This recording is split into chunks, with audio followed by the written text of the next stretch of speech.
Hey guys, welcome to another episode of What's That? Sister Chat. And I just want to talk to my sisters today about what's been going on this week. So let's just get into it. Yeah. So yesterday was the Facebook virtual graduation. Did you guys watch? No. Okay, so I kinda well, let me not lie. I didn't watch it, but it was on the TV, so I passed by a few times. And I don't know how I feel about the virtual graduation because walking across that stage is totally different than watching some celebrities on TV. What do you guys think about it? So I'll say this. When I was done, was this for high school or college or where was it? What was it for? I think it was for everyone, all Okay. 2020 graduates.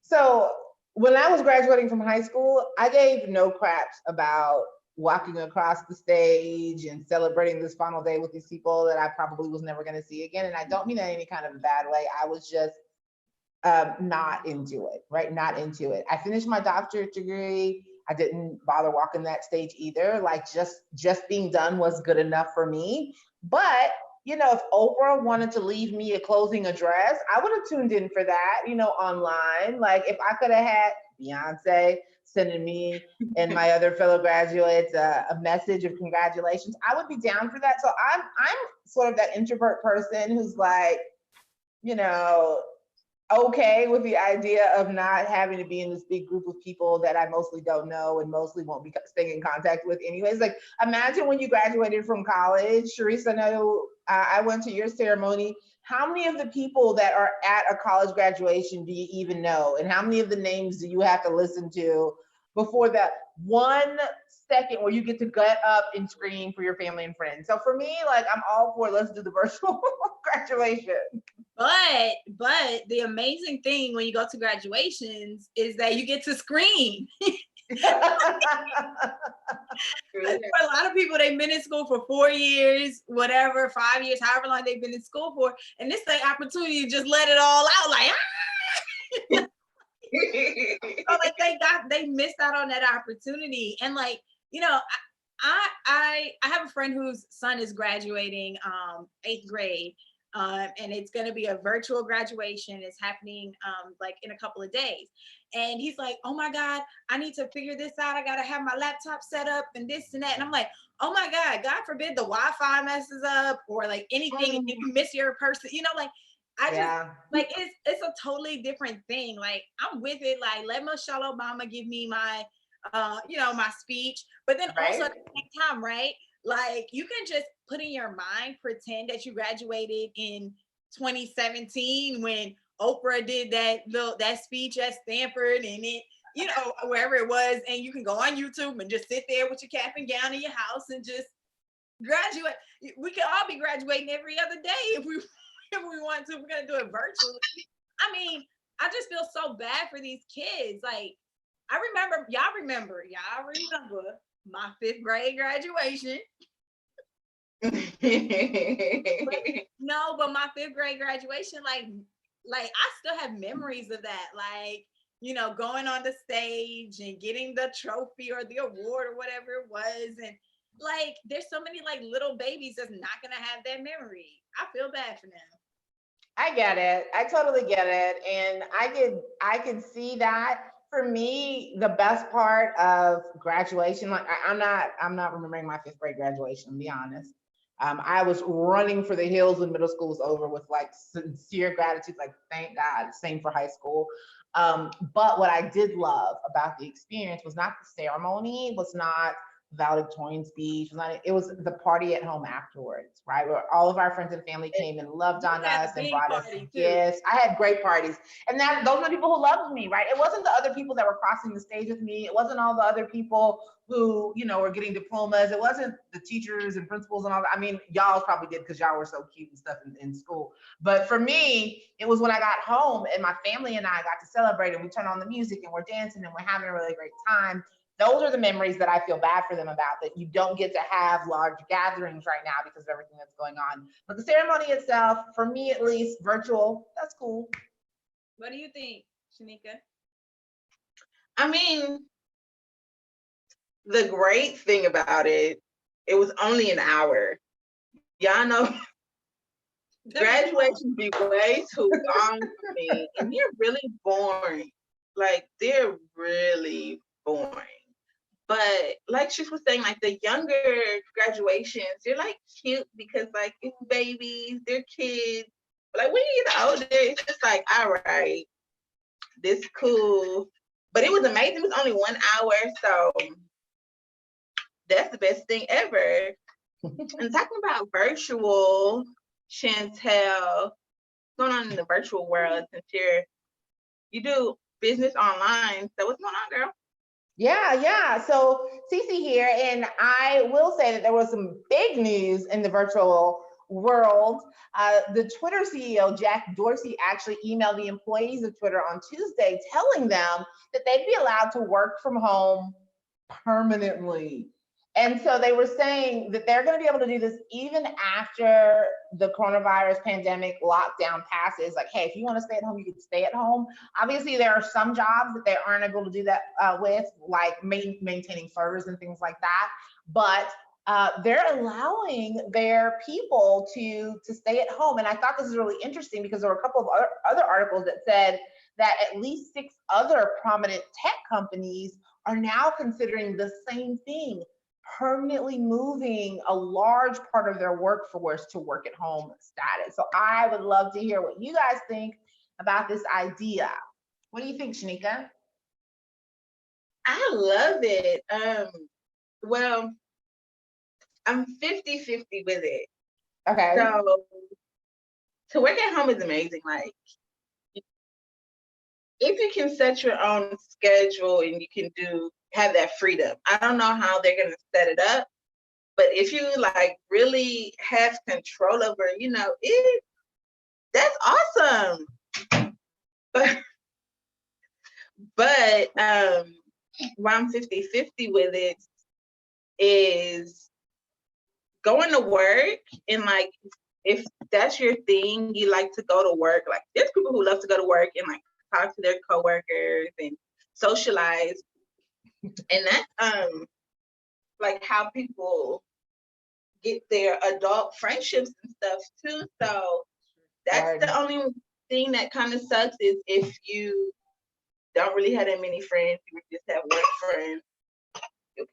Okay. If you only have work friends, then you're gonna have to find some virtual friends. Right? What do you think, Sharice? I mean, I'm shocked. I'm honestly shocked because like I really would have thought Twitter was already doing that. Like, you online, like your whole thing is about having people talk to each other online, and y'all couldn't figure out how to talk to each other online before. Like, I'm just so like confused. But yeah, like I enjoy working from home. I also work from home building websites and helping artists figure out how to use their transferable skills. So yes, so I mean, I enjoy working from home, and but I also hear Shanika when she says like, well, how you gonna get your friends? Well, I got my sisters. I have to say, I think that this is really interesting. Like you, I'm like, dude, y'all didn't think that this was possible before then. They had said, like managers weren't sure how they'd be able to manage their team. They weren't sure how productive people would be, but like productivity numbers are through the roof. I actually saw there was a big survey that went out and said 47 US workers are 47% more productive in March and April than in those same 2 months last year. And that was a huge survey of American workers who are working at home right now. So people are more productive than ever at home. I kind of see what you mean with the relationships. But companies can help with that too. That doesn't mean that you can't still have events where people come in once or twice a month, or you have software that can allow you to collaborate with your coworkers. And hey, maybe we need to find new ways to make friendships, right? Maybe in this new normal, we find different ways to do these things. But I personally love it. I used to work from home when I was doing like a normal job, my very last normal job allowed me to go work from home. And then I begged for it. I was like, please, please, please let me go home now. And I got stuck up in the process. There was all this red tape before I could finally transition. And we ended up having some sort of issue that allowed almost everybody to go home almost instantly. It wasn't the coronavirus. I don't even remember the details of it, but it was like, yeah, I'm home. And it was the best thing that ever happened to me. I got so much work done so early in the day. I had more time back. And I still got to collaborate with my coworkers. Like, we were on our version of a, gosh, I want to call it AIM. Remember in the old days when you'd have AIM Messenger? We would use our little messenger and we would be chatting and talking and we would be running cases. And so we still got to do all those same things, but we got to be comfortable. So I thought this was really interesting. I did want to know what you guys think about what this might mean for unintended consequences. I saw a very prominent real estate investor who said all of these companies deciding to take so much of their workforce home could really impact commercial real estate. It will. Yeah. And so I heard that and I was like, okay, well, what does that mean if we have a big push across the country and all of these commercial properties are no longer being used in the same ways or as much? What does that mean? Are there any other thoughts? Yeah, go ahead, Sharice. Well, I think it's like things, life runs in cycles, right? So it's almost like, the same thing happened with the warehouse with the industry, industrial times. Sorry, I can't figure out the words right now. The industrial times though, like when people were making things in factories, and then suddenly factories started outsourcing things. It's the same thing. Like, we're, instead of outsourcing to another country, we're just outsourcing into our houses. Like, we're outsourcing into our technology, into the computers, into, those kinds of things. So I think that a lot of those buildings will become dormant for a little while. And then they'll decide, okay, well, we'll turn them into residential, and they'll figure out how to make money, because that's what commercial real estate people do, and that's what it's about. They'll just get it rezoned. And unfortunately, what that means for us is that we're going to have a lot of businesses and buildings that go away, and a lot of history that goes away. And you guys already know like what has happened with the Black Lady Theater, and like how little bits of history just keep getting taken away. And so that's the real I think what do you call it? Unintended consequence. Yeah. Consequence that might happen is that, like, all of a sudden, like in Brooklyn, there's like this really beautiful old sugar factory, like a beautiful piece of of history, and it was the Domino Sugar Factory actually, and it got turned into like housing, got turned into this, got turned into that, and then someone was like, you know what, we need to bring back the sugar. So like they started doing art in there, and like, doing art sculptures of big sugar things, like big sugar sculptures. And, so I think that there will be the artists that save some of these buildings, but there's going to be a lot of buildings that get lost, man. Yeah. But it's going to be good because maybe homelessness can go down. I don't know. Yeah. That's a good thing. Yeah, I like what you say. Like, I've been studying the 12 immutable laws of the universe, and like you say, it's all the law of rhythm. There's a season for everything. So yes, we'll be going through a season of change for a little while, but smart business people will make smart decisions, and we'll experience something new in the next season. So I totally agree with that. Yeah, but speaking of which, have you guys heard about the gym owner who decided to do a protest about the stay-at-home order and like having non-essential businesses being closed down, including his gym? Well, he has a couple of gyms across the state of Florida, and so he did this protest along with about 30 other people outside of the courthouse, and they saw the helicopters coming. Did you guys see this? Mm-hmm. They saw the helicopters coming, and so he goes, okay, everybody assume the position, like do push-ups and do squats, and because he thought it would be like really cool, like the media would pick it up. Yeah, these gym people are protesting about how gyms are closed and they're doing workouts, and it's like everybody, it kind of backfired on him because everybody on Twitter just kind of went crazy, like you're proving the point that you don't need to be in the gym to do exercise. Exactly. What do y'all think? That's crazy. Go ahead, Shanika. I think it's so hilarious. Like, because it backfired. He literally did what everyone is doing. Not everyone, because I ain't working out at home.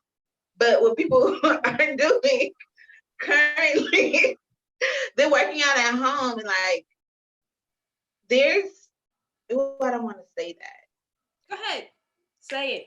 Be real, sister girl. Well, honestly, gyms are nasty, first off, because all that sweat and germs. And there's Word. really no need to have a gym building. I said it. You said it. It's nasty. Anyways, so throwing Corona in there too. And it's just, so just go outside and do them push-ups, do them squats. I don't know. And you good. I think it's just hilarious that he did that. Yeah, and using the floor is actually, using the ground is actually a good thing too, because like we need to be connected to the earth. We need to reconnect to the soil and the land and all of that stuff. So I'm like, dude, like you probably getting so much energy you don't even know right now. Mm-hmm. I just kept thinking, I hope you've charged admission, because you basically have a gym class right now and you're a business owner complaining about your business, right? And you've got all these people, you've got them doing push-ups, you've got them working out. And if you had charged them admission to this protest, you could have been generating some income in your business, right? I think some people are just a lot more concerned with getting attention than getting results for their clients, or than being of service and showing up in a powerful way, because it's just really silly to me as I'm watching this thing and I'm like, okay, but you're literally proving why your business can still thrive in a situation like this. What if you decided that I want to serve my community so well that we're going to figure out a way to have social distance workouts, even in person, but not, maybe we'll use our parking lot, maybe we'll do something different. But I mean, he very clearly showed that he was capable of that, but that he would rather, be looking for attention. So that was really the thing for me that I thought, all right, dude, I can't feel yet. Like, I can't be a part of this. Now, I'm like Shanika, I think gyms are kind of nasty. I like to go because I like to be in the energy of lots of people working out. Like there's a third mind that gets created when you're around a lot of people who are doing the same thing that you're doing. It's part of the reason why I do a call in the morning with people who are just business owners. We're not even the same companies, but we just get together because we've got that third mind. So I like that part of it. But yeah, the sweat and the sharing machines and all that's kind of gross. I mean, we're being honest. And they keep saying new things about, well, maybe coronavirus can be spread through tears now. So I don't know if sweat's going to spread it through or what, but a smart business owner is going to take the time to figure out what he can still offer and offer that to his community and not just be worried about attention, in my opinion.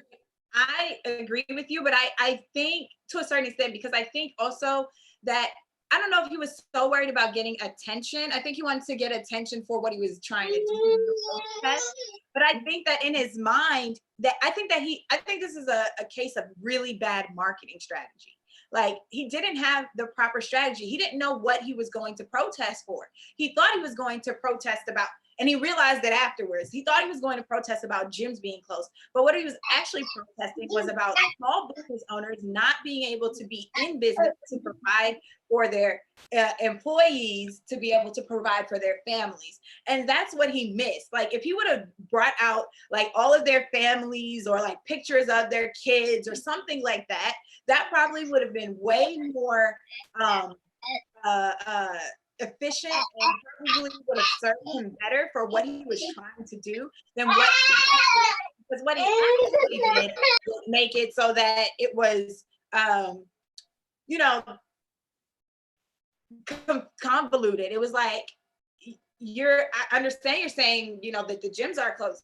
Like he made it about, it was too much about himself and not enough of a wide view of like, hey, I'm not the only business that's closed. He could have gone to the restaurants. He could have gone, well, the restaurants are still open, some of them, but he could have gone to like, I don't know, the salons, the different places, and got all those business owners together and had more than 30 people out there protesting. But instead he was there talking about only his gyms or only the gyms and not about the wider picture.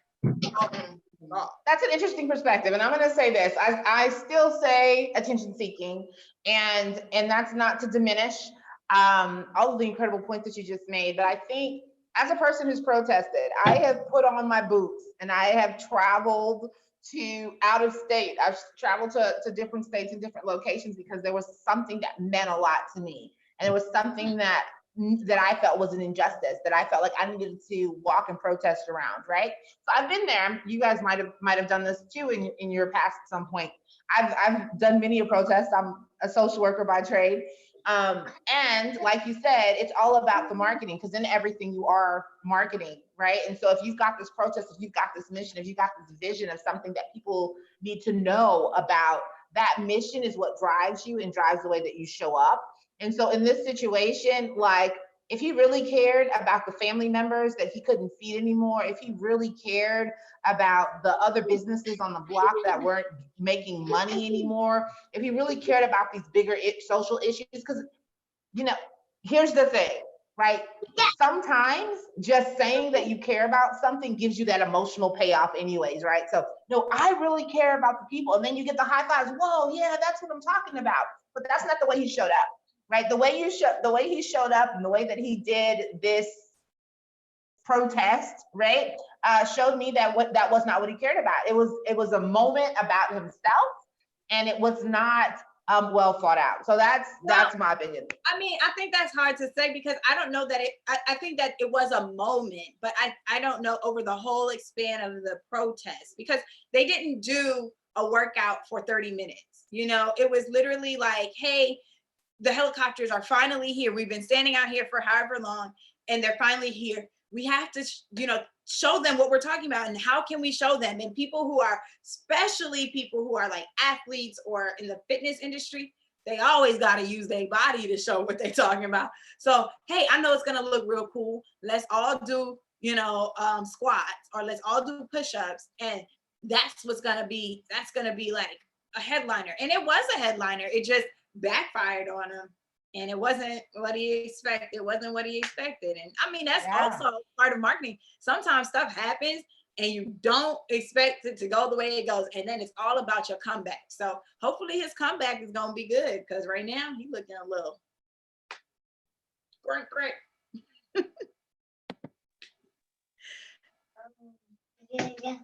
All right. Yeah, that's crazy. So just going off of what Chantel just said about him, Malcolm on top. Going off of what Chantel said about him thinking about himself in a situation, and we were just talking about business, real estate, and buildings. I wanted to know what you guys thought about. Well, did y'all hear about the landlord who, instead of, I know Malcolm is crazy, instead of getting payment from his tenants, he would allow some adult time to, pay for rent. Would y'all do that? Would y'all think? What you say? You said, will we do it? Will we do what? Children in the room. I can't even hear you guys right now. That's insane, in my opinion. Like I hope that he did it. I hope he wrote it. I hope he wrote it down. I hope he put it in writing, just so that they can have that to use against him. How dare you? Like, how dare you? Like, you are you're disgusting. Like, go find somebody to be with it. That's what I mean. And I understand, because lots of people are feeling lonely right now. Lots of, they've been quarantined by themselves and all of this. But you know what the sad thing is that somebody's gonna take up that offer. And this is not the first time that these offers happen. Like, these offers happen on Craigslist, at least in New York City. I don't know about you guys. I don't know about where you guys are, but I know in New York, when I first moved here, I was so shocked at the number of Craigslist ads that would say, yes, you're looking for an apartment, you're looking for a room. A lot of people have roommates in New York. So they'd be like, hey, looking for a roommate. You can stay here for free. You'll get your own room. You'll get your own space. I'll rub your feet for you. Like, that's how deep it got. All you have to do is Well, it's kids in the room, but y'all know what I'm saying.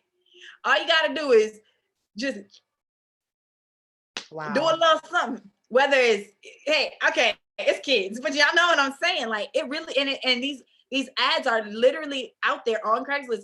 And I get so scared for like the new, the wide-eyed 18-year-old that comes to New York, like, hey, I'm ready to go get my apartment or whatever. And they find that ad and they're like, oh, this is the perfect deal.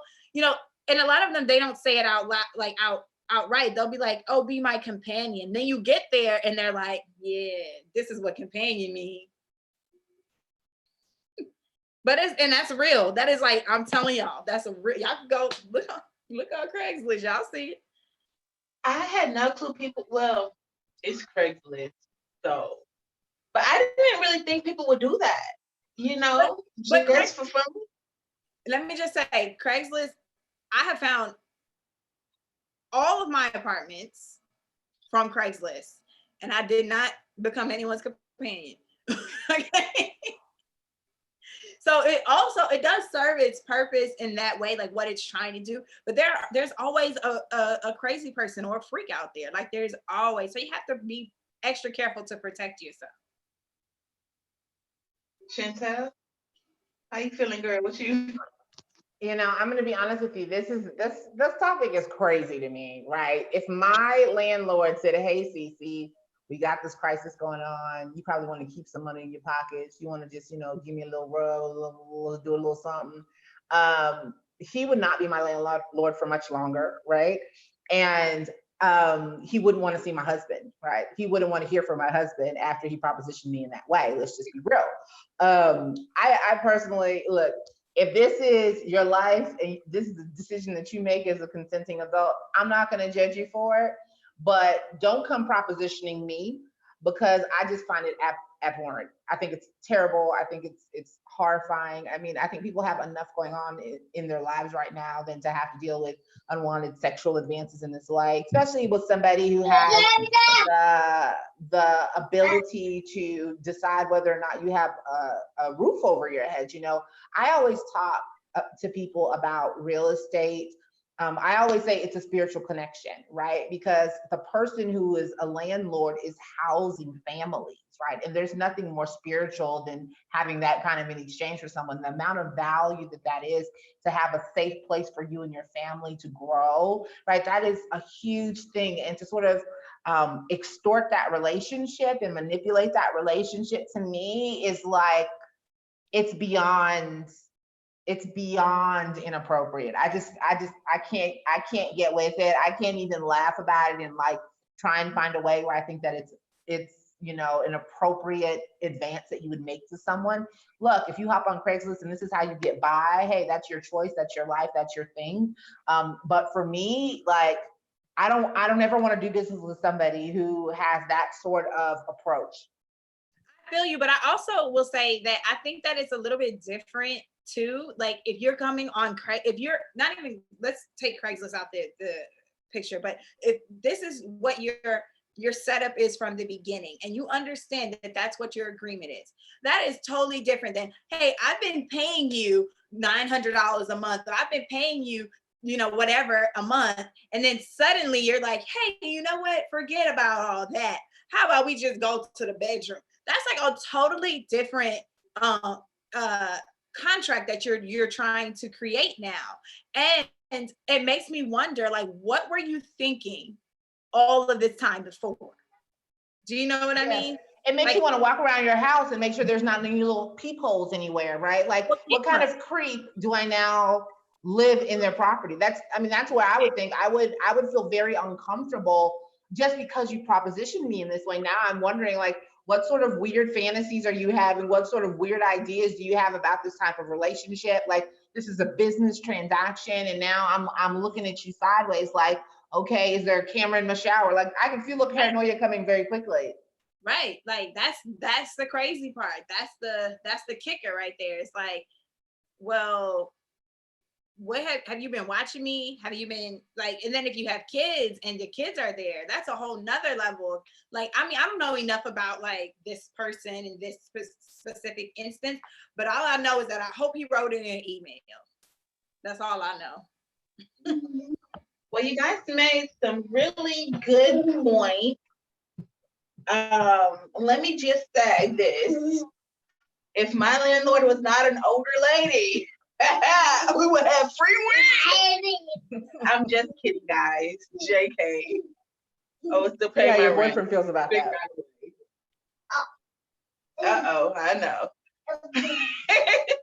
Well, this has been fun, guys. I hope you guys enjoyed. What's that? Just the chat. And make sure you guys like, comment, subscribe, share, do all of that good stuff for your girls. Okay? All right, y'all. That's it from us.